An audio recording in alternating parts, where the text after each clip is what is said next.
आज हम लोग स्टार्ट कर रहे हैं अपना न्यू टॉपिक जो है दक्षिण भारतीय राजवंश। ये आज हम लोग इसमें कंप्लीट करने वाले हैं इस वीडियो में। तो चलिए स्टार्ट करते हैं। दोस्तों 91 नंबर क्वेश्चन है कि निम्नलिखित में कौन गंगा पर विजय प्राप्त करने वाला चोल व्यक्ति था। दोस्तों इसका आंसर देने के लिए चलिए 11वीं शताब्दी के दक्षिण भारत में चलते हैं। कल्पना कीजिए दक्षिण भारत में चोल साम्राज्य अपनी शक्ति के चरम पर है। विशाल नौसेना, प्रशिक्षित सेना और दूर दूर तक फैले हुए साम्राज्य। सम्राट राजा राज प्रथम ने चोल साम्राज्य को एक महाशक्ति बना दिया था। अब उसके पुत्र राजेंद्र प्रथम के सामने चुनौती थी, क्या चोल साम्राज्य की सीमाएं इससे भी आगे बढ़ सकती हैं? राजेंद्र प्रथम ने इस चुनौती को स्वीकार किया। उन्होंने अपनी सेना के साथ उत्तर भारत की ओर एक विशाल सैन्य अभियान शुरू किया। उस समय बंगाल में पाल वंश का शासन था और उसके शासक महिपाल प्रथम थे। कई राज्यों को पराजित करते हुए चोल सेना गंगा नदी तक पहुंच गई। गंगा तक पहुंचकर विजय प्राप्त करना उस समय केवल सैन्य सफलता नहीं, बल्कि पूरे भारत में अपनी शक्ति का प्रदर्शन करना था। इस ऐतिहासिक विजय की स्मृति में राजेंद्र प्रथम ने गंगा जल दक्षिण भारत मंगवाया और एक नई राजधानी की स्थापना की, जिसका नाम था गंगैकोंड चोलपुरम, अर्थात गंगा को जीतने वाले चोल की राजधानी। इसी विजय के कारण राजेंद्र प्रथम को गंगैकोंड चोल, गंगा विजेता चोल की उपाधि मिली। तो दोस्तों इसका जो आंसर हो जाएगा वो हो जाएगा सी, राजेंद्र प्रथम। राजेंद्र प्रथम जो 1014 से 1044 तक थे, चोल वंश के सबसे महान शासकों में से एक थे। उन्होंने उत्तर भारत तक सफल सैन्य अभियान चलाया, पाल शासक महिपाल प्रथम को पराजित किया, गंगा नदी तक अपनी विजय पताका पहुंचाई। विजय के प्रतीक के रूप में गंगा जल दक्षिण भारत लाकर गंगैकोंड चोलपुरम नगर बसाया। गंगैकोंड चोल की उपाधि धारण की उन्होंने। इसी कारण इसका जो आंसर हो जाएगा वो हो जाएगा राजेंद्र प्रथम। इस क्वेश्चन से रिलेटेड कुछ तथ्य देख लेते हैं। देखिए, चोल वंश का जो संस्थापक था वो था विजयपाल। सबसे शक्तिशाली चोल शासक था राजा राज प्रथम एवं राजेंद्र प्रथम। गंगा पर विजय प्राप्त करने वाला शासक था राजेंद्र प्रथम। शासन काल 1014 से 1044 ईस्वी को माना जाता है।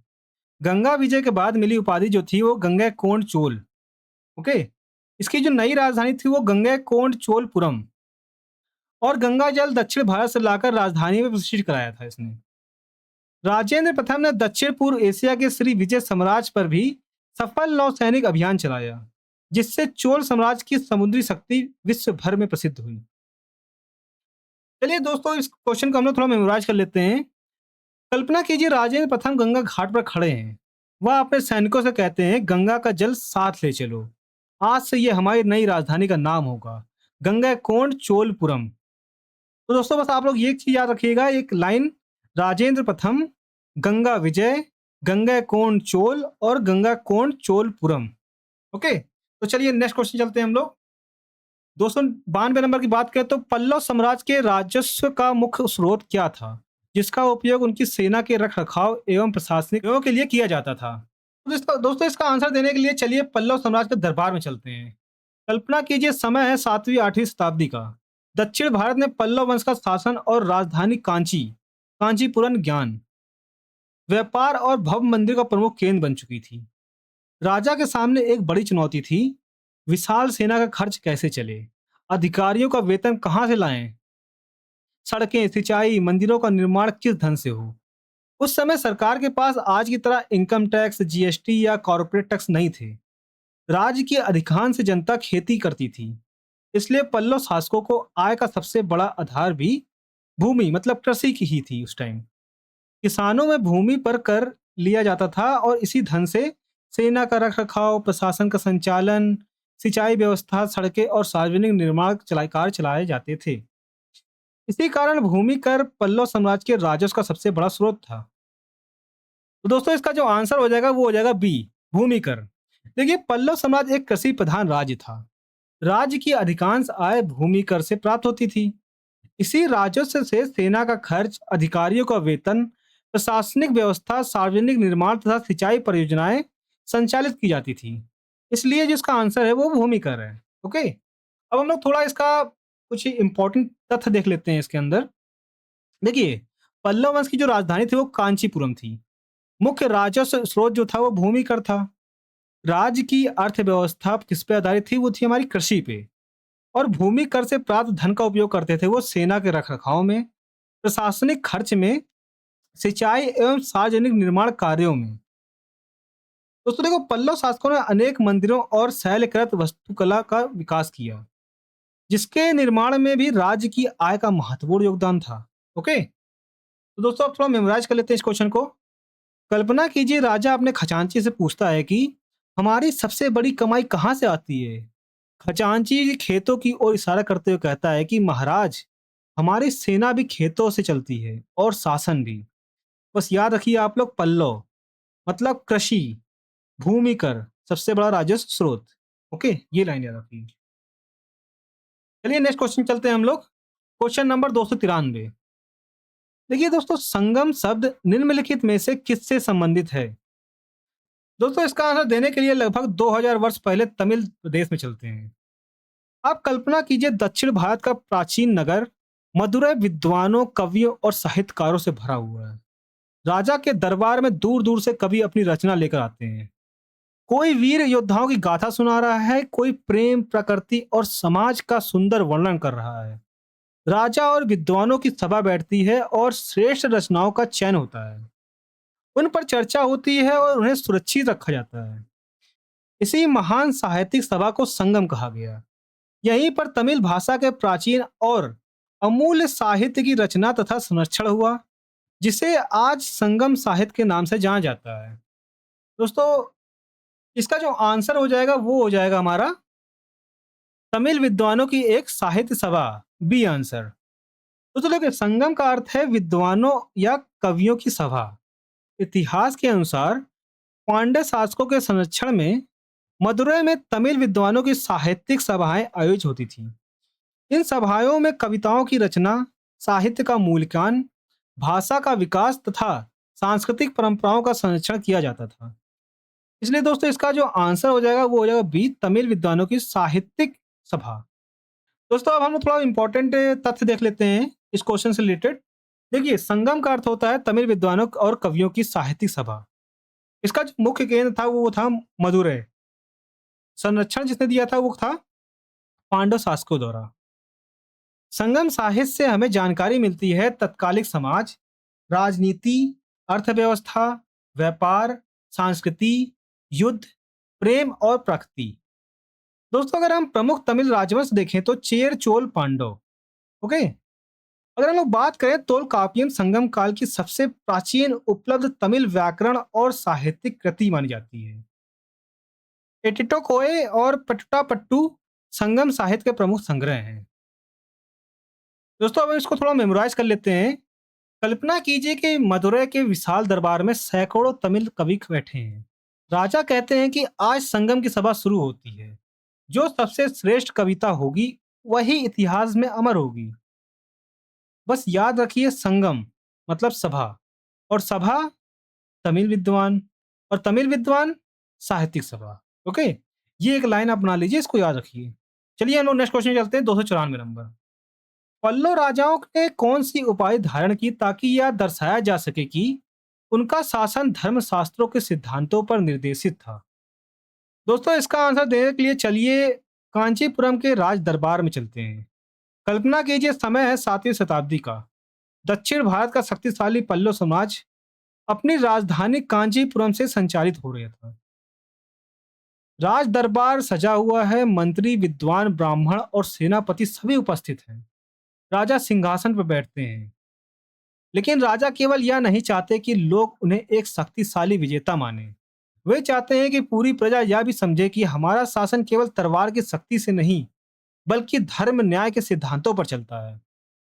इसी संदेश को पूरे राज्य पहुंचाने के लिए पल्लव शासकों ने अपने नाम के साथ एक विशेष उपाधि धारण की, धर्म महाराज। अर्थात वह महान राजा जिसका शासन धर्म, न्याय, कर्तव्य और धर्मशास्त्र के अनुसार चलता है। तो दोस्तों इसका जो आंसर हो जाएगा वो हो जाएगा धर्म महाराज, जो हमारा है सी। देखिए, पल्लव शासक स्वयं को धर्म का रक्षक और न्यायप्रिय शासक के रूप में प्रस्तुत करना चाहते थे।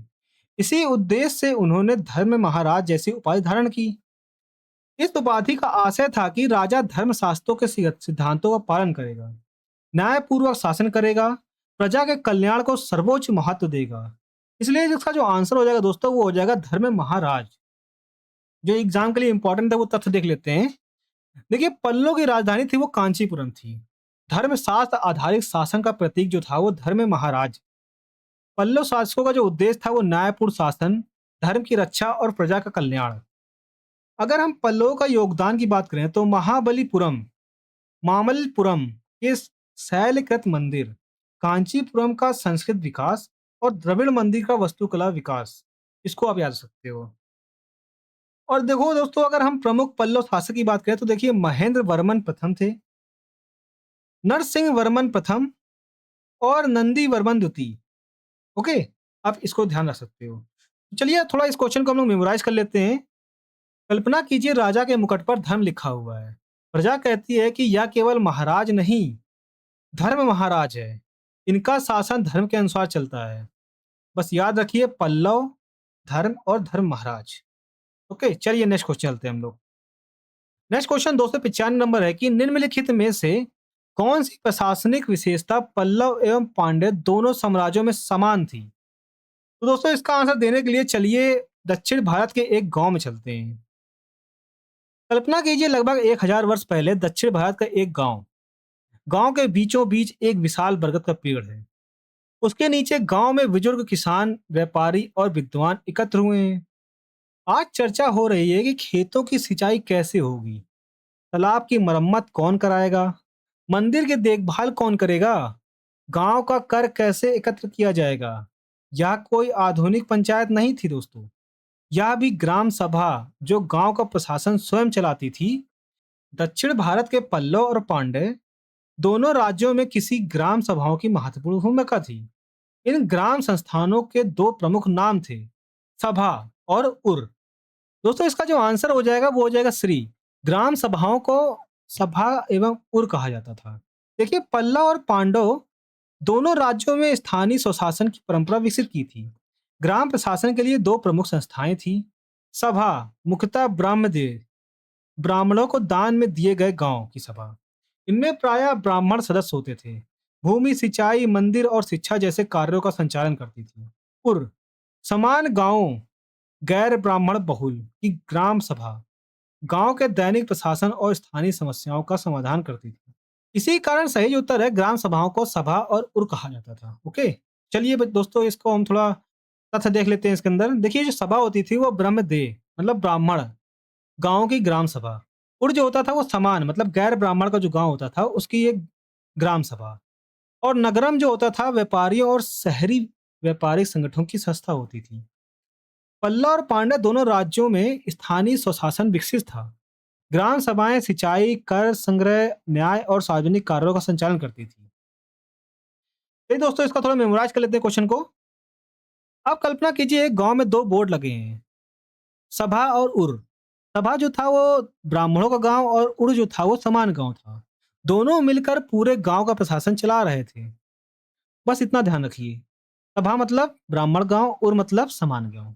ओके, चलिए नेक्स्ट क्वेश्चन चलते हैं हम लोग। 296 नंबर क्वेश्चन देखते हैं, बादामी के चालुक्यों की स्थापना किसने की। दोस्तों इसका आंसर आप लोग बताइए, कमेंट में लिखिए 296 का आंसर क्या होगा। ओके, हम लोग चलते हैं अपना क्वेश्चन नंबर 297 पे। अंतिम पल्लव शासक निम्नलिखित में से कौन था। तो दोस्तों इसका आंसर देने के लिए चलिए पल्लव साम्राज्य के अंतिम दिनों में चलते हैं।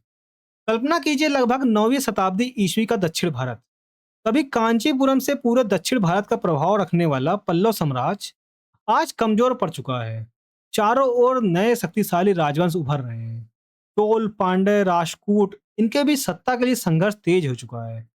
पल्लव साम्राज्य की गद्दी पर बैठे हैं अपराजित वर्मन। उन्होंने अपने राज्य को बचाने की पूरी कोशिश की। कुछ समय के लिए वे सफल भी रहे, लेकिन जल्द ही चोल शक्ति तेजी से उभरने लगी। चोल शासक आदित्य प्रथम ने युद्ध में अपराजित वर्मन को पराजित कर दिया। यहीं से लगभग 6 शताब्दी तक दक्षिण भारत में प्रभावशाली रहे पल्लव साम्राज्य का अंत हो गया और चोल साम्राज्य के स्वर्ण युग की शुरुआत हुई। दोस्तों इसका जो आंसर हो जाएगा वो हो जाएगा अपराजित वर्मन। हमारा आंसर है डी। देखिए, अपराजित वर्मन पल्लव वंश के अंतिम शासक थे। उनके शासन काल में पल्लव शक्ति कमजोर हो चुकी थी।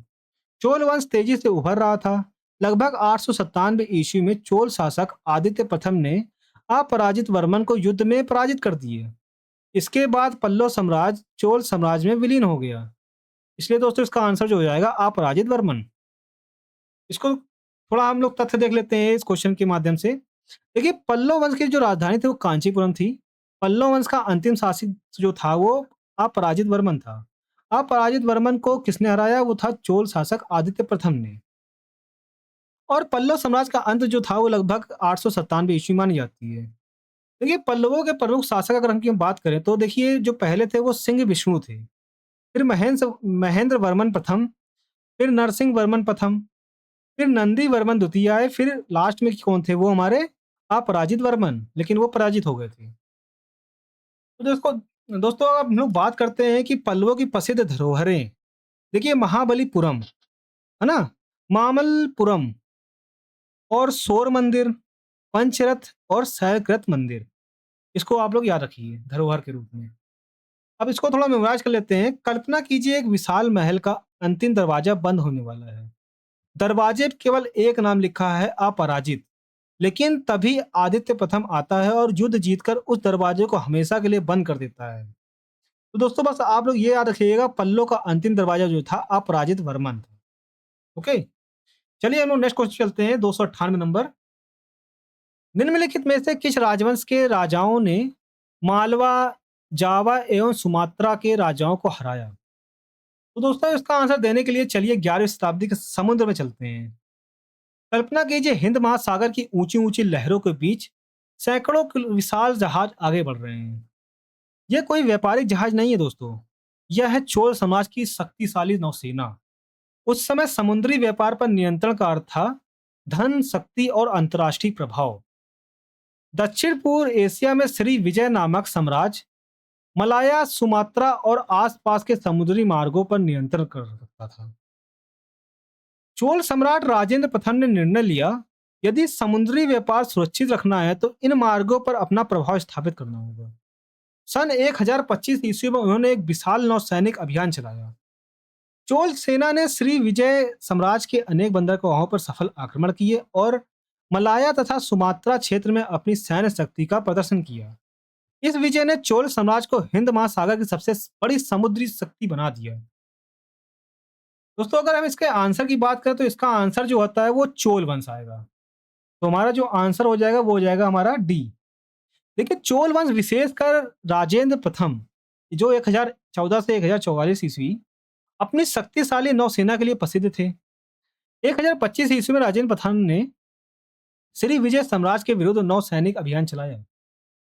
इस अभियान में चोलों ने मलाया के कई केंद्रों, सुमात्रा के श्री विजय शासक तथा दक्षिण पूर्व एशिया के महत्वपूर्ण व्यापारिक बंदरगाहों पर सफल आक्रमण किए। तो दोस्तों इसी कारण इसका जो आंसर हो जाएगा वो चोल वंश हो जाएगा। अब हम लोग थोड़ा इसमें तथ्य देख लेते हैं। दक्षिण पूर्व एशिया पर नौसैनिक अभियान राजेंद्र प्रथम ने कराया। वर्ष 1025 ईस्वी। किस साम्राज्य पर आक्रमण? श्री विजय। चोलों की सबसे बड़ी शक्तिशाली नौसेना। उद्देश्य क्या था इनका? समुद्री व्यापार मार्गों की सुरक्षा और चोल साम्राज्य का प्रभाव बढ़ाना। तो दोस्तों राजेंद्र प्रथम को गंगैकोंड चोल की उपाधि मिली थी। चलिए इस क्वेश्चन को थोड़ा मेमोराइज कर लेते हैं। कल्पना कीजिए समुद्र में एक विशाल जहाज पर चोल का झंडा लहरा रहा है। जहाज मलाया, सुमात्रा और श्री विजय के बंदरगाहों तक पहुंचता है। राजेंद्र प्रथम कहते हैं कि समुद्र हमारा मार्ग है और व्यापार हमारी शक्ति। तो दोस्तों बस याद रखिएगा, चोल, नौसेना, श्री विजय और 1025। ओके, चलिए हम नेक्स्ट क्वेश्चन चलते हैं। 299। दोस्तों कुलुंतुंग प्रथम निम्नलिखित में से किस राजवंश का राजा था? इसका आंसर देने से पहले चलिए चोल साम्राज्य के एक नए युग में चलते हैं। कल्पना कीजिए समय है 1070 ईस्वी। राजेंद्र प्रथम और राजा राज प्रथम जैसे महान सम्राटों के बाद चोल साम्राज्य राजनीतिक चुनौतियों का सामना कर रहा था। ऐसे समय में सिंहासन पर बैठे थे कुलोत्तुंग प्रथम। उनका लक्ष्य केवल युद्ध जीतना नहीं था, वे चाहते थे कि राज्य मजबूत बने, व्यापार बढ़े, जनता पर अनावश्यक करों का बोझ कम हो और चोल साम्राज्य फिर से समृद्ध हो।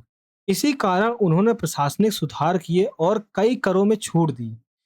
जनता उन्हें सम्मान से सुंगम तवित्र चोल कहने लगी, जिसका अर्थ है वह चोल जिसने सुंगम मतलब कुछ व्यापारिक मार्ग शुल्क हटाया। तो दोस्तों इसका जो आंसर हो जाएगा वो हो जाएगा हमारा चोल वंश। चोल मतलब बी। देखिए कुलोत्तुंग प्रथम चोल वंश के प्रमुख शासकों में से एक थी और इनका जो वर्ष वर्ष प्राप्त होता है कितने काल तक इन्होंने शासन किया, 1070 से 1122 ईस्वी तक। उनके शासन काल की प्रमुख उपलब्धियां चोल साम्राज्य को राजनीतिक स्थिरता प्रदान की, प्रशासन और राजस्व व्यवस्था में सुधार किया, व्यापार को प्रोत्साहित करने के लिए कुछ सुगम टोल या व्यापारिक शुल्क जो था उसको समाप्त किया उन्होंने। पश्चिमी चालुक्यों तथा कलिंग के विरुद्ध सफल अभियान चलाए। तो दोस्तों इसलिए इसका आंसर जो हो जाएगा वो चोल वंश हो जाएगा। चलिए इसके कुछ तथ्य देख लेते हैं हम लोग जो एग्जाम के लिए महत्वपूर्ण है। देखिए राजवंश जो है वो चोल है। अगर शासन काल की बात करें तो 1070 से 1122 ईस्वी, और कुछ पुस्तकों में ये 1120 ईस्वी भी मिलता है, लेकिन 1122 अधिक स्वीकार किया गया है। देखिए उपाधि जो थी वो सुगम तबीरतर चोल मतलब कर सुगम हटाने वाला चोल। और प्रमुख उपलब्धियां की बात करें तो प्रशासनिक सुधार, व्यापार में बढ़ावा, पश्चिमी चालुक्यों से संघर्ष और कलिंग अभियान। तो दोस्तों राजधानी जो थी वो गंगैकोंड चोलपुरम, चोल प्रशासन की प्रमुख राजधानी। तंजावुर भी महत्वपूर्ण केंद्र रहा उनका। ओके, ये ध्यान रखेंगे। तो चलिए इस क्वेश्चन को थोड़ा मेमोराइज कर लेते हैं। देखिए कल्पना कीजिए राजा कुलोत्तुंग प्रथम राज दरबार में घोषणा करते हैं कि व्यापार बढ़ेगा, इसलिए मैं सुंगम मतलब कर कम कर रहा हूँ। व्यापारी खुशी से चिल्लाते हैं सुंगम हटाने वाला चोल आ गया, इसलिए कुलोत्तुंग प्रथम चोल सुंगम तवितर चोल। ओके चलिए नेक्स्ट क्वेश्चन चलते हैं हम लोग। क्वेश्चन नंबर 300 नंबर की बात करते हैं। देखिए दंती दुर्ग द्वारा निम्नलिखित में से किस स्थान को राष्ट्रकूटों की राजधानी बनाया गया। दोस्तों इसका आंसर देने से पहले चलिए दक्कन की धरती पर चलते हैं। कल्पना कीजिए समय है 8वीं शताब्दी ईस्वी। दक्कन जो दक्षिण मध्य भारत में है में बादामी चालुक्य साम्राज्य कमजोर पड़ चुका है। इसी अवसर का लाभ उठाकर एक महत्वाकांक्षी सेना नायक उभरता है, दंती दुर्ग। वह चालुक्यों को पराजित करता है और एक नए शक्तिशाली राजवंश की स्थापना करता है। इसका नाम है राष्ट्रकूट वंश। धीरे धीरे राष्ट्रकूटों का साम्राज्य इतना विशाल हो जाता है कि उन्हें एक मजबूत प्रशासनिक केंद्र की आवश्यकता महसूस होती है। यहीं से मानखेट राष्ट्रकूट शासक का सबसे प्रसिद्ध सत्ता केंद्र बनता है और आगे चलकर यह राष्ट्रकूट साम्राज्य की राजधानी के रूप में प्रसिद्ध हो जाता है। तो दोस्तों इसका जो आंसर हो जाएगा वो हो जाएगा मानखेट। हमारा है सी। देखिए राष्ट्रकूट वंश की स्थापना दंती दुर्ग ने लगभग 753 ईस्वी में की। बाद के राष्ट्रकूट शासकों विशेषकर अमोघ वर्ष प्रथम ने मानखेट वर्तमान में मालखेड़ कर्नाटक को राजधानी के रूप में विकसित किया। ओके, तो देखिए ये इंपॉर्टेंट क्वेश्चन है कि राष्ट्रकूटों की राजधानी कौन सी थी, तो उसका था नाम था जो मानखेट। ओके, इसको ध्यान रखिएगा। चलिए कुछ तथ्य की बात कर लेते हैं जो एग्जाम के लिए इंपॉर्टेंट है। देखिए राष्ट्रकूट वंश का संस्थापक जो था वो दंती दुर्ग था। राष्ट्रकूटों की जो राजधानी थी वो मान्यखेट, वर्तमान का मालखेड़ कर्नाटक। और सबसे प्रसिद्ध राष्ट्रकूट शासक की बात करें तो वो ध्रुव और गोविंद तृतीय। अमोघ वर्ष प्रथम कृष्ण प्रथम। देखिए कृष्ण प्रथम ने एलोरा का कैलाश नाथ मंदिर बनवाया। अगर हम राष्ट्रकूट त्रिपक्षी संघर्ष की बात करें तो पाल प्रतिहार और राष्ट्रकूट के प्रमुख पक्षों में से एक थी। ओके, चलिए हम लोग थोड़ा इसको मेमोराइज कर लेते हैं। कल्पना कीजिए दंती दुर्ग एक नए साम्राज्य की नींव रखता है। फिर एक विशाल किले के द्वार पर लिखा दिखाई देता है कि मानखेट मतलब राष्ट्रकूटों का गौरव।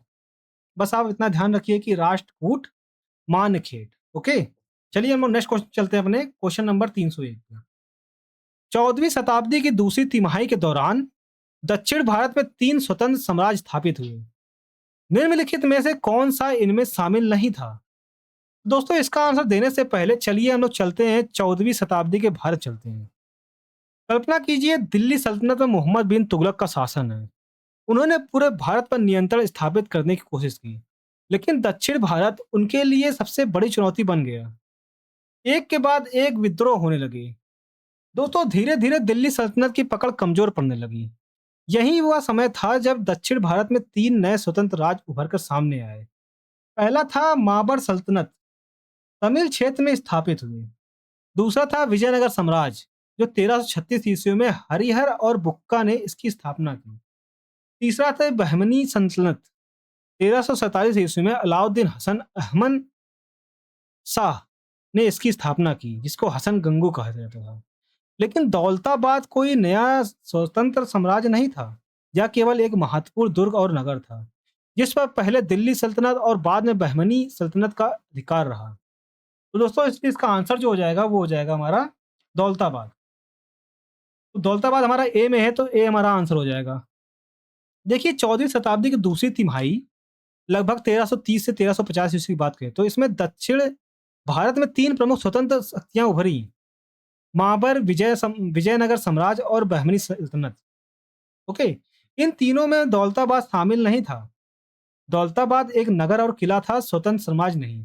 ओके, चलिए हम लोग अब चलते हैं तथ्य की बात पे। देखिए विजयनगर साम्राज्य की स्थापना जो हुई वो 1336 ईस्वी में। संस्थापक जो था वो हरिहर प्रथम और बुक्का राय प्रथम। बहमनी सल्तनत की स्थापना अगर हम देखें तो वो थी 1347 ईस्वी। संस्थापक जो था अलाउद्दीन हसन बहमन शाह, मतलब हसन गंगू। माबर मदुरई सल्तनत तमिल क्षेत्र का स्वतंत्र मुस्लिम राज था वो। और दौलताबाद की बात करें तो महाराष्ट्र का प्रसिद्ध दुर्ग एवं नगर, कोई स्वतंत्र साम्राज्य नहीं था। ओके, चलिए इसको थोड़ा मेमोराइज कर लेते हैं हम लोग। देखिए कल्पना कीजिए कि एक नक्शे पर 3 झंडे दिखाई देते हैं, विजयनगर, बहमनी और मापर। और थोड़ी दूर एक किला दिखाई देता है, दौलताबाद। याद रखिए 3 राज, मतलब विजयनगर प्लस बहमनी और मापर। दौलताबाद केवल किला और नगर। ओके, चलिए नेक्स्ट क्वेश्चन चलते हैं हम लोग। चोल 302 की बात करें तो चोल शिलालेखों में उल्लेखित गुरुकुल के अनुरक्षण हेतु प्रदान की गई भूमि को क्या कहा जाता था? दोस्तों इसका आंसर देने के लिए चलिए चोल साम्राज्य के एक गुरुकुल में चलते हैं। कल्पना कीजिए समय है 11वीं शताब्दी। चोल साम्राज्य में एक प्रसिद्ध गुरुकुल शाला है। दूर दूर से विद्यार्थी यहाँ वेद, व्याकरण, गणित, ज्योतिषी और दर्शन पढ़ने आते हैं। लेकिन दोस्तों इतने बड़े गुरुकुल का खर्चा कैसे चलता होगा? गुरु का निर्वहन, विद्यार्थियों के भोजन की व्यवस्था, भवन की देखभाल और शिक्षा का संचालन, इन सबके लिए नियमित आय की आवश्यकता थी। चोल शासकों ने इसका अनोखा समाधान निकाला। उन्होंने गुरुकुलों के लिए भूमि दान की। उस भूमि से जो आय होती थी उसी से गुरुकुल का पूरा खर्चा चलता था। तो दोस्तों ऐसी भूमि को कहा जाता था साला भोग। इसका जो आंसर हो जाएगा वो हो जाएगा डी, शाला भोग। देखिए चोल प्रशासन में विभिन्न उद्देश्यों के लिए अलग अलग प्रकार की भूमि दान व्यवस्था थी। यदि भूमि गुरुकुल शाला के रखरखाव और शिक्षा के लिए दी जाती थी तो उसे कहा जाता था शाला भोग। और इस भूमि से प्राप्त आय का उपयोग गुरुओं के निर्वहन, विद्यार्थियों की व्यवस्था तथा शिक्षा संस्थानों के संचालन में किया जाता था। तो दोस्तों इसलिए इसका आंसर जो हो जाएगा शाला भोग हो जाएगा। तो हम लोग इसका कुछ तथ्य देख लेते हैं एग्जाम के लिए जो इंपॉर्टेंट है। एक तरफ है भूमि प्रकार और किसके लिए है वो लिखा हुआ है। देखिए ब्रह्मदेव की बात करें तो ब्राह्मणों को दान, शाला भोग की बात करें तो गुरुकुल और शिक्षा संस्थान की, और पल्लिच चंदनम की बात करें तो जैन संस्थान, देवदान की बात करें तो मंदिरों को दान, और पलनौगे की बात करें तो समान कृषकों की भूमि। ओके, चलिए हम लोग इसको थोड़ा मेमोराइज कर लेते हैं इस क्वेश्चन को। कल्पना कीजिए एक शाला मतलब स्कूल के सामने एक खेत है। गुरु कहते हैं इस खेत की फसल से हमारी शाला चलेगी। दोस्तों बस याद रखिए कि शाला भोग मतलब आय, शाला भोग। ओके, चलिए नेक्स्ट क्वेश्चन चलते हैं। क्वेश्चन नंबर 303 होयसल साम्राज्य की राजधानी थी। दोस्तों इसका आंसर देने के लिए चलिए कर्नाटक की पहाड़ियों में चलते हैं। कल्पना कीजिए समय है 12वीं शताब्दी ईस्वी। दक्षिण भारत में चोल, चालुक्य, पांडव, होयसल जैसी शक्तियां राजवंश अपने अपने साम्राज्य का विस्तार कर रहे हैं। कर्नाटक के हरे भरे क्षेत्र में एक भव्य नगर बस चुका है। यहाँ विशाल मंदिर बन रहे हैं। पत्थरों पर इतनी सुंदर नक्काशी की जा रही है कि देखने वाला दंग रह गए। यही नगर है द्वार समुद्र। यहीं से होयसल शासक अपने राज्य का प्रशासन चलाते थे। आज इस स्थान को हलेबीडु कर्नाटक के नाम से जाना जाता है। चलिए दोस्तों, इसका आंसर देख लेते हैं। इसका आंसर जो हो जाएगा वो द्वार समुद्र, मतलब बी। बी इसका आंसर हो जाएगा। देखिए, द्वार समुद्र होयसल सम्राट की प्रसिद्ध राजधानी थी। यहीं से होयसल शासकों ने प्रशासन चलाया, मंदिरों का निर्माण कराया, कला और स्थापत्य को संरक्षण दिए। बाद में यह नगर हलेबीडु के नाम से प्रसिद्ध हुआ। इसलिए जो इसका आंसर दोस्तों है वो है द्वार समुद्र। और हम लोग इसके कुछ तथ्य देख लेते हैं जो परीक्षा के लिए इंपॉर्टेंट है। होयसल साम्राज्य की राजधानी जो थी वो द्वार समुद्र, मतलब वर्तमान की बात करें तो हलेबीडु। और प्रमुख शासक जो थे वो विष्णुवर्धन, वीर बल्लाल द्वितीय और वीर बल्लाल तृतीय। होयसल कला की विशेषता देखी तो ताराकार मंदिर, अत्यंत सूक्ष्म पत्थर की नक्काशी और साबुन पत्थर का प्रयोग। और दोस्तों, अगर हम प्रसिद्ध इसकी मंदिर की बात करें तो देखिए, चिन्न केशव मंदिर और बेलूर में है ये। होयसलेश्वर मंदिर और ये है हलेबीडु। केशव मंदिर जो है वो सोमनाथपुरम में। ओके, चलिए इस क्वेश्चन को हम लोग थोड़ा मेमोराइज कर लेते हैं। कल्पना कीजिए, एक विशाल मंदिर का दरवाजा है, उसके सामने समुद्र जैसा बड़ा सरोवर दिखाई देता है। राजा कहते हैं यही हमारा द्वार समुद्र है। तो दोस्तों बस याद रखिएगा कि होयसल द्वार समुद्र। ओके, चलिए नेक्स्ट क्वेश्चन चलते हैं हम लोग। Question number 304। दिए गए विकल्पों में किस राजवंश ने दक्षिण पूर्व एशिया में अपनी शक्ति स्थापित की? दोस्तों इसका आंसर देने के लिए चलिए चोल साम्राज्य के विशाल बंदरगाह पर चलते हैं। कल्पना कीजिए, सुबह का समय है, कावेरी नदी समुद्र में मिल रही है, बंदरगाह पर सैकड़ों विशाल जहाज खड़े हैं।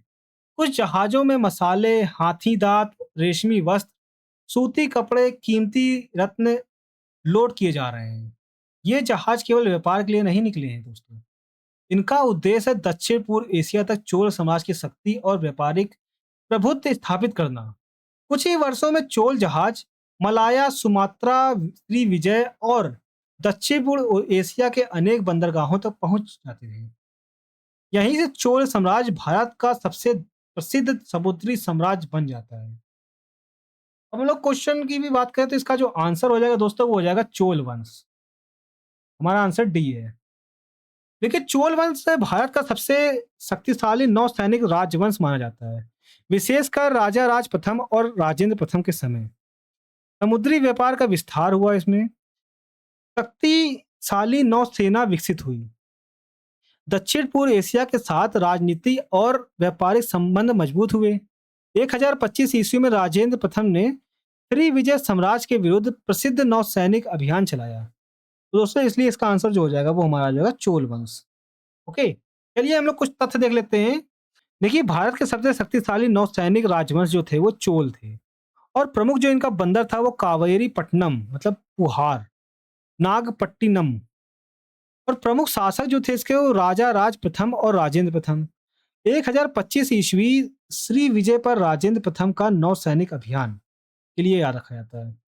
और दक्षिण पूर्व एशिया में प्रभाव की बात करें तो ये मलय प्रायद्वीप, सुमात्रा, श्री विजय के व्यापारिक केंद्र। ओके, आप ये ध्यान रख सकते हो। तो दोस्तों आप इसको थोड़ा मेमोराइज कर लेते हैं। समुद्र में एक विशाल जहाज पर बाघ, चोल का प्रतीक वाला झंडा लहरा रहा है। जहाज सीधे दक्षिण पूर्व एशिया की ओर बढ़ रहा है। तो बस याद रखिए, बाघ मतलब चोल, जहाज दक्षिण पूर्व एशिया। ओके, चलिए नेक्स्ट क्वेश्चन चलते हैं हम लोग। क्वेश्चन नंबर 305 पे। राजा सिंह विष्णु वंश के शासक थे। दोस्तों इसका आंसर देने के लिए चलिए 6वीं शताब्दी के दक्षिण भारत में चलते हैं। कल्पना कीजिए, समय है 6वीं शताब्दी ईस्वी। दक्षिण भारत में एक समय शक्तिशाली रहे सातवाहन साम्राज्य का पतन हो चुका है। राजनीतिक स्थिरता का माहौल है। इसी समय एक शक्तिशाली शासक उभरता है, सिंह विष्णु। वे केवल युद्ध जीतने के वाले राजा नहीं थे, उन्होंने पल्लव शक्ति को फिर से संगठित किया, अपने राज का विस्तार किया और कांचीपुरम को एक महान राजनीतिक एवं सांस्कृतिक केंद्र बना दिया। सिंह विष्णु के शासन के बाद ही पल्लव साम्राज्य इतना शक्तिशाली बना कि आगे चलकर महेंद्र वर्मन प्रथम और नरसिंह वर्मन प्रथम जैसे महान शासक हुए। इसलिए इतिहास में सिंह विष्णु को पल्लव साम्राज्य के पुनरुत्थान का उदाहरण माना जाता है। दोस्तों अगर हम लोग क्वेश्चन की बात करें तो इसका जो आंसर है वो हो जाएगा पल्लव वंश। आंसर है बी। देखिए, सिंह विष्णु पल्लव वंश के महान शासक थे। उन्होंने पल्लव साम्राज्य का विस्तार किया। चोलो साहित्य कई स्थानीय शक्तियों को पराजित किया। कांचीपुरम को मजबूत राजनीतिक केंद्र बनाया। पल्लव साम्राज्य के स्वर्ण काल की नींव रखी है। ओके, चलिए हम लोग चलते हैं अपने तथ्य पर। देखिए, सिंह विष्णु जो थे वो पल्लव वंश के महान शासक थे। इनका जो शासन काल था लगभग 576 से 600 ईस्वी। राजधानी जो थी वो कांचीपुरम और उत्तराधिकारी महेंद्र वर्मन प्रथम प्रथम पल्लव स्वर्ण काल की नींव सिंह विष्णु और प्रमुख पल्लव शासक क्रमशः सिंह विष्णु, महेंद्र वर्मन प्रथम, नरसिंह वर्मन प्रथम और नरसिंह वर्मन द्वितीय। ओके, ये होते हैं। चलिए इसका थोड़ा मेमोराइज कर लेते हैं। कल्पना कीजिए एक सिंह कांचीपुरम के महल के सामने खड़ा है। महल पर लिखा है पल्लव साम्राज्य। 306 नंबर क्वेश्चन की बात करें तो पुलकेशिन प्रथम एवं पुलकेशिन द्वितीय किस वंश से संबंधित थे? इसका आंसर देने के लिए चलिए 7वीं शताब्दी के दक्कन में चलते हैं। कल्पना कीजिए भारत में सम्राट हर्षवर्धन का साम्राज्य अपने चरम पर है। लगभग पूरा उत्तर भारत उनके अधीन आ चुका है। अब उनकी दृष्टि दक्षिण भारत पर है। लेकिन जब वे नर्मदा नदी पर पहुंचते हैं तो उनके सामने एक शक्तिशाली सम्राट खड़ा मिलता है। इसका नाम है पुलकेशिन द्वितीय। दक्कन का यह महान राजा हर्ष की सेना को आगे बढ़ने से रोक देता है। नर्मदा के तट पर हुए इस संघर्ष में हर्षवर्धन को सफलता नहीं मिलती। यहीं से नर्मदा नदी उत्तर और दक्षिण भारत की राजनीतिक सीमा जैसी बन जाती है। इस विजय के बाद पुलकेशिन द्वितीय पूरे भारत में महान शासकों में गिने जाने लगे। तो दोस्तों इसका जो आंसर हो जाएगा वो हो जाएगा चालुक्य वंश। ओके, ये दोनों जो किस्से थे हमारे चालुक्य वंश थे। देखिए, पुलकेशिन प्रथम और पुलकेशिन द्वितीय दोनों बदामी मतलब वातापी के चालुक शासक थे।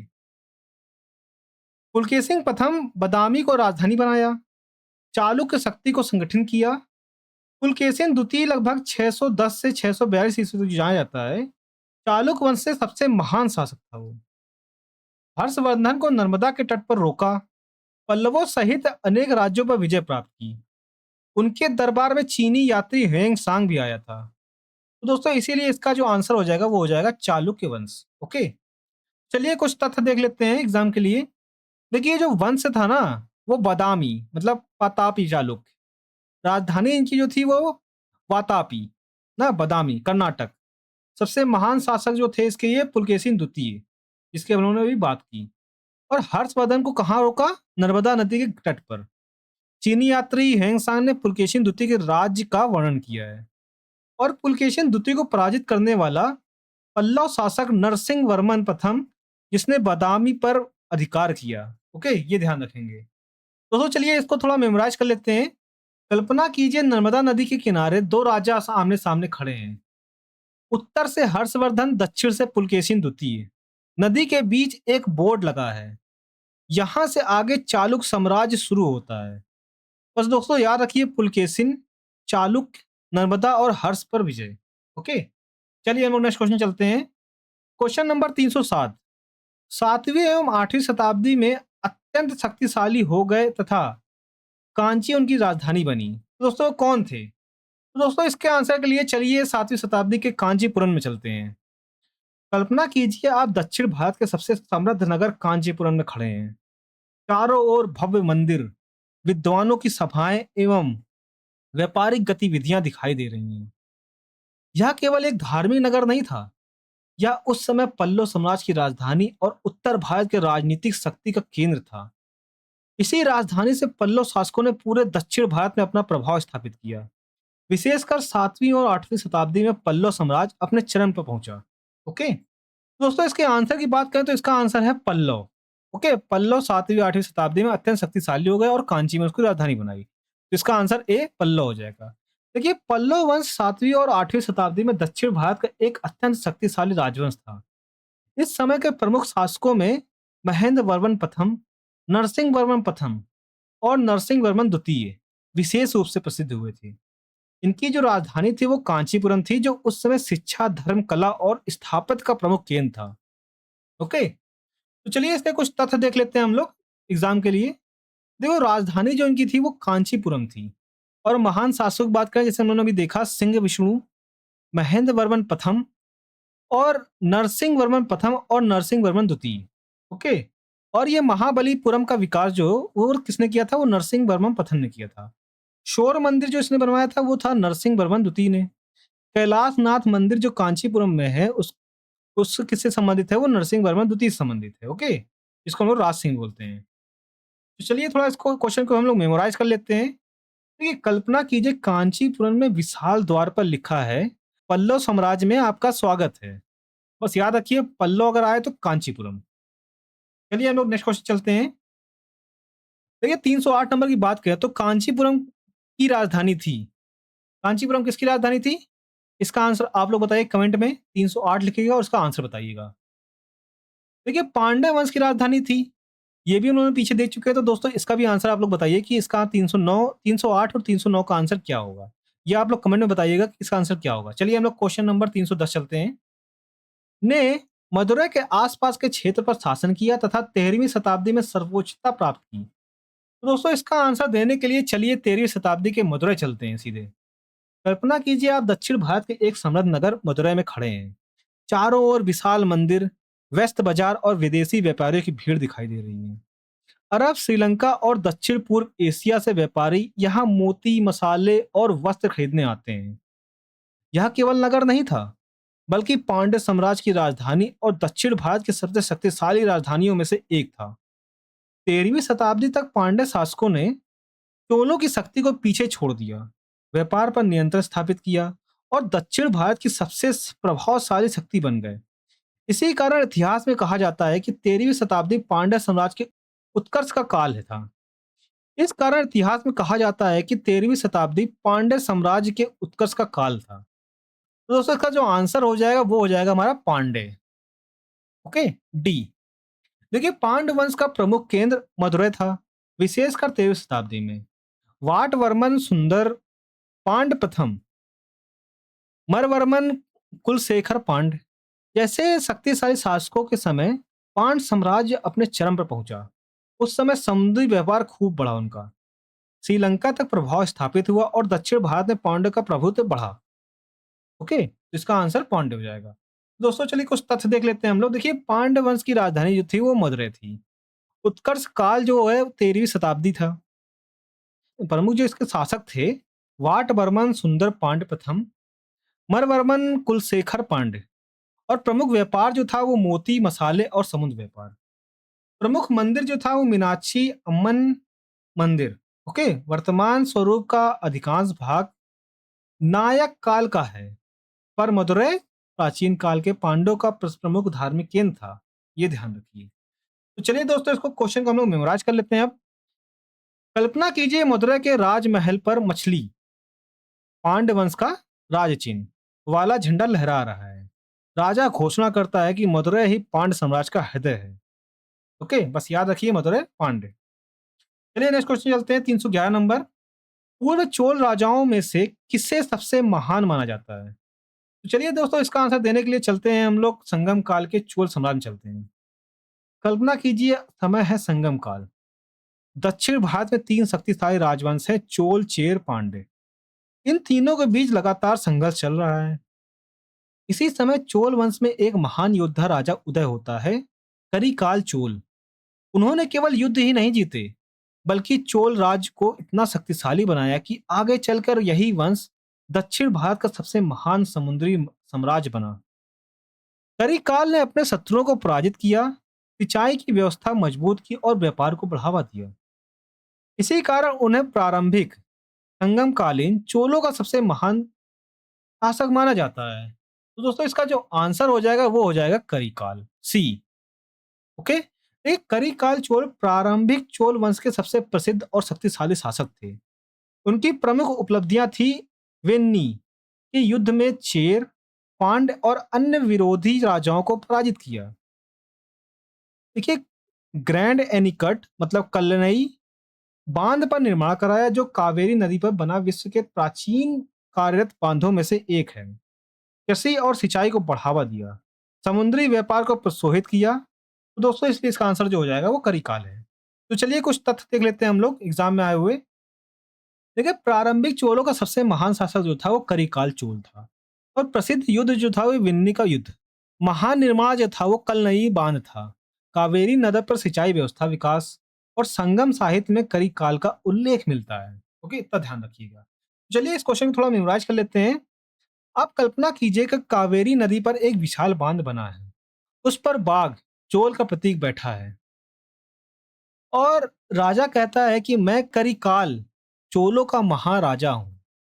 बस इतना ध्यान रखिए, करिकाल चोल और कलिंग कलनई बांध। ओके, चलिए कलनईन बांध। चलिए नेक्स्ट क्वेश्चन चलते हैं हम लोग। पल्लव वंश के कौन से राजा संस्कृत नाटक भी लिखते थे? दोस्तों इसका आंसर देने के लिए चलिए कांचीपुरम के राज दरबार में चलते हैं। कल्पना कीजिए समय है 7वीं शताब्दी ईस्वी। आप पल्लव साम्राज्य की राजधानी कांचीपुरम के राजमहल में हैं। दरबार सजा हुआ है, लेकिन आज यहाँ युद्ध की रणनीति नहीं बन रही है। राजा स्वयं विद्वानों के बीच बैठकर संस्कृत नाटक पर चर्चा कर रहे हैं। यह कोई साधारण राजा नहीं है, यह है महेंद्र वर्मन प्रथम। वे केवल एक महान शासक ही नहीं थे, बल्कि कवि, लेखक, संगीत प्रेमी और कला संरक्षक भी थे। उन्होंने स्वयं संस्कृत में नाटक लिखे और दक्षिण भारत में साहित्य एवं कला को नई ऊंचाइयों तक पहुंचाया। तो दोस्तों इसका जो आंसर हो जाएगा वो महेंद्र वर्मन प्रथम हो जाएगा, जो हमारा है बी। देखिए महेंद्र वर्मन प्रथम का जो कार्यकाल रहता है लगभग 600 से 630 ईस्वी माना जाता है। पल्लव वंश के महान शासक थे, एक बहुबली प्रतिभा के धनी थे। साहित्यकार, संगीत प्रेमी, चित्रकला के संरक्षक, साहित्य कला के प्रशोभक। उन्होंने प्रसिद्ध संस्कृत प्रहसन, हास्य नाटक मत्स्य विलास प्रहसन की रचना की। यह उस समय के विभिन्न धार्मिक संप्रदायों और सामाजिक जीवन का व्यंग करता था। तो दोस्तों इस क्वेश्चन के लिए थोड़ा हम लोग तथ्य देख लेते हैं। देखिए महेंद्र वर्मन प्रथम जो थे वो पल्लव शासक थे। शासन काल जो था उसका लगभग 600 से 630 ईस्वी था और प्रसिद्ध संस्कृत नाटक जो था वो मत्स्य विलास प्रहसन था। और स्थापत्य योगदान जो था वो दक्षिण भारत में शैलकृत मंदिरों के निर्माण की परंपरा को बढ़ावा दिया। ओके, और उत्तराधिकारी जो हुआ वो नरसिंह वर्मन प्रथम था। और चलिए इस क्वेश्चन को थोड़ा मेमोराइज कर लेते हैं। देखिए कल्पना कीजिए राजा के एक हाथ में तलवार है और दूसरे हाथ में संस्कृत नाटक की पुस्तक। राजा मुस्कुराकर कहते हैं, मैं हूं महेंद्र वर्मन, युद्ध भी साहित्य भी। तो दोस्तों याद रखिए महेंद्र वर्मन, संस्कृत नाटक, मित्र विलास प्रहसन। ओके, चलिए नेक्स्ट क्वेश्चन चलते हैं हम लोग। इस चालुक्य राजा ने कन्नौज के राजा हर्ष को पराजित किया था? दोस्तों इसका आंसर देने के लिए चलिए नर्मदा नदी के तट पर चलते हैं। कल्पना कीजिए समय है 7वीं शताब्दी ईस्वी। उत्तर भारत में सम्राट हर्षवर्धन का साम्राज्य अपने स्वर्ण काल में है। उन्होंने पंजाब, कन्नौज, मगध और उत्तर भारत के अधिकांश भाग पर अपना अधिकार स्थापित कर लिया है।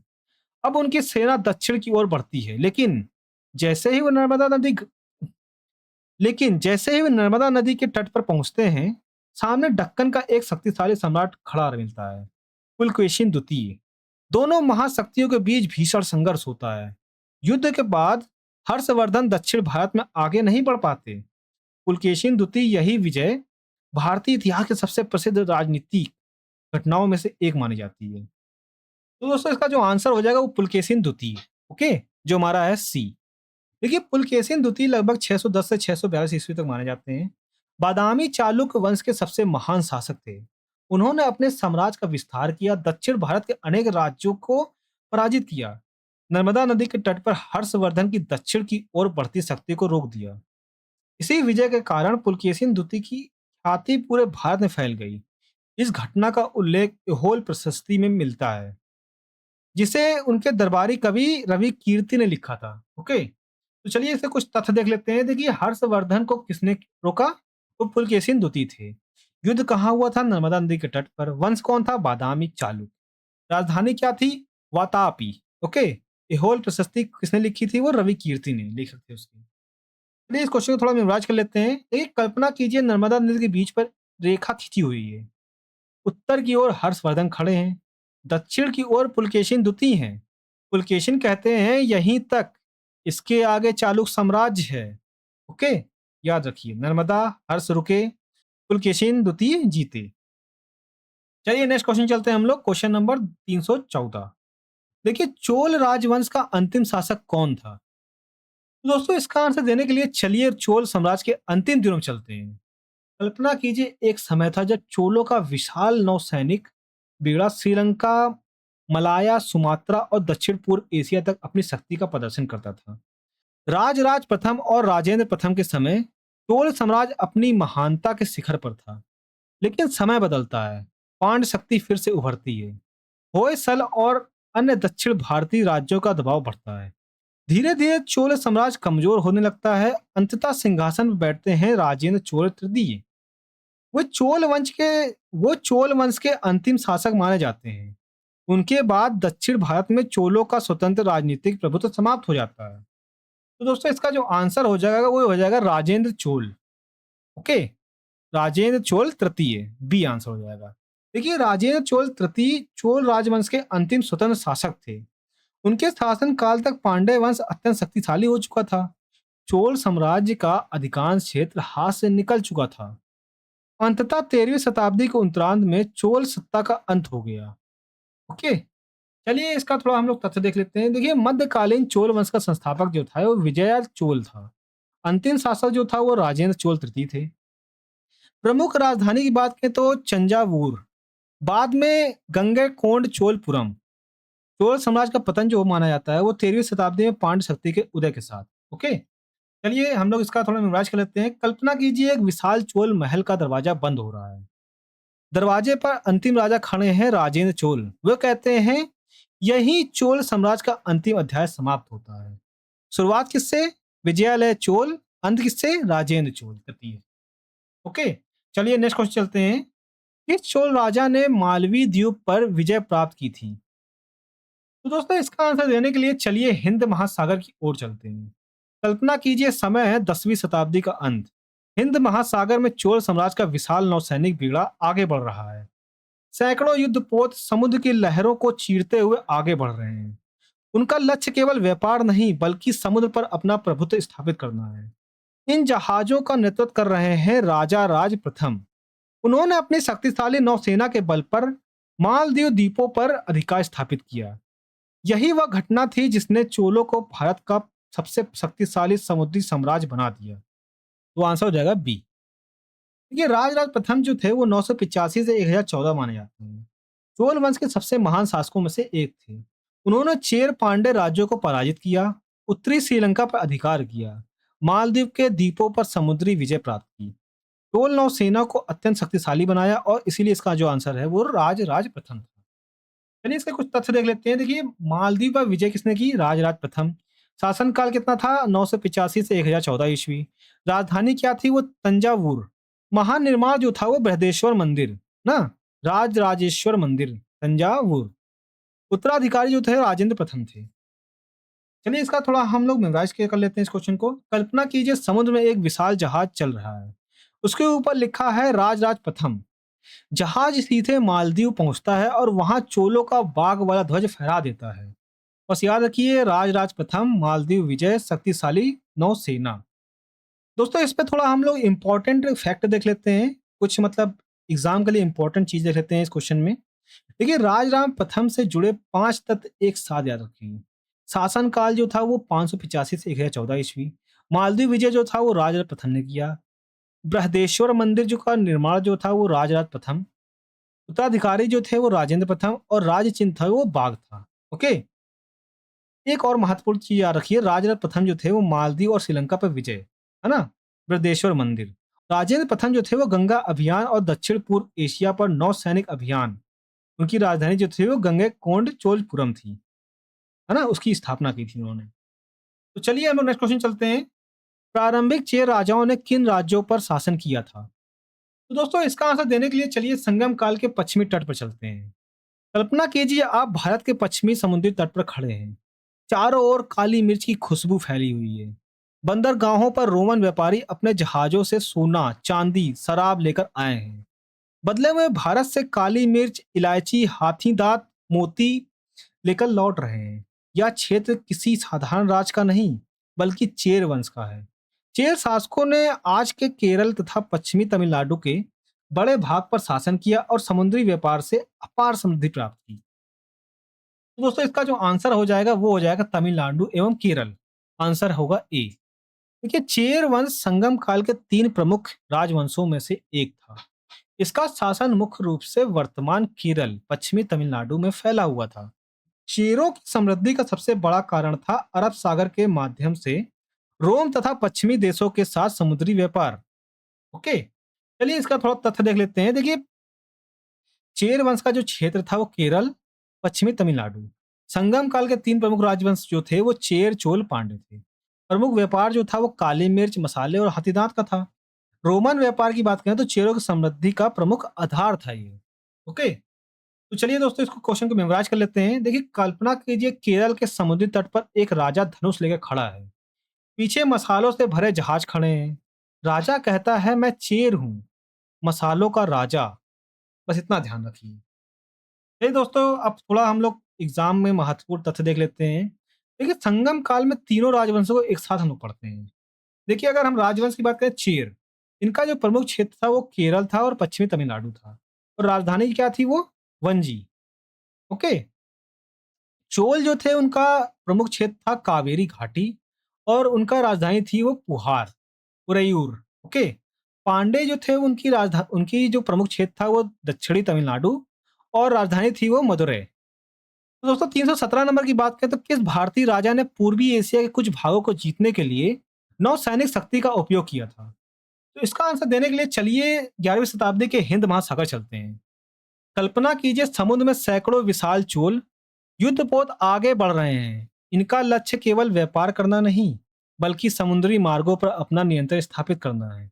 ये जहाज बंगाल की खाड़ी पार करते हुए मलाया, सुमात्रा, श्री विजय साम्राज्य की ओर बढ़ रहे हैं। इस विशाल नौसैनिक अभियान का नेतृत्व कर रहे हैं राजेंद्र चोल प्रथम। उन्होंने इतिहास में पहली बार किसी भारतीय साम्राज्य की नौसेना को इतने बड़े विदेशी अभियान पर भेजा। यही कारण है कि चोल साम्राज्य को भारत का सबसे शक्तिशाली समुद्री साम्राज्य कहा जाता है। तो दोस्तों इसका जो आंसर हो जाएगा वो हो जाएगा राजेंद्र चोल प्रथम। ओके, वो हो जाएगा सी। दोस्तों ये सब हम लोग पढ़ चुके हैं, इसको दोबारा पढ़ने की जरूरत नहीं है, ये सब आप लोगों को पता चल गया है। चलिए हम लोग इसके कुछ तथ्य देख लेते हैं। देखिए, दक्षिण पूर्व एशिया का नौसैनिक अभियान जिसने किया वो राजेंद्र चोल प्रथम था। प्रमुख अभियान की बात करें तो श्री विजय साम्राज्य जो 1025 ईस्वी में हुआ। उपाधि की बात करें तो गंगा कोंड चोल। नई राजधानी क्या बनाई? गंगा कोंड चोलपुरम। ओके, चलिए हम लोग इसकी मेवाज कर लेते हैं। एक विशाल जहाज पर लिखा है राजेंद्र चोल। जहाज बंगाल की खाड़ी पार करके श्री विजय पहुंचता है।